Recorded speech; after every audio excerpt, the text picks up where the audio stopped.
యేసయ్య ఎలాంటి వారండి? ఎంతో సుందరుడు కదండి. ఎంతో సుందరుడై ఉండి కేవలం మన కొరకు అనగా మానవ జాతి కొరకు సురూపమైనను సొగసైనను లేనివాడిగా అయిపోయారు కదండి. ఆయన తన రూపుని కోల్పోయిన మన కొరకు మన రూపంలో భూలోకానికి వచ్చి మనల్ని తన రూపంలోనికి మార్చుకోవటానికి సురూపమైనను సొగసైనను లేనివాడిగా అయిపోయారండి యేసు ప్రభువు వారు. అలాంటి గొప్ప దేవుడు మన నుండి ఆత్మీయ సౌందర్యాన్ని కోరుకోవటంలో తప్పుందా? చెప్పండి. స్వార్థం ఉందా? లేదు. కనుక ఆయన కోరుకుంటున్న కోరికకు తగిన వారంగా మనం మారిపోవాలి.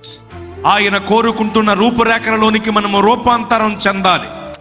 ముడత, మచ్చ, డాగు, కలంకమట్టిదేది లేనిదైన ఆత్మీయ సౌందర్యము కలిగిన వధువు సంఘముగా రాకడకు మనము సిద్ధపడాలి. స్తోత్రం.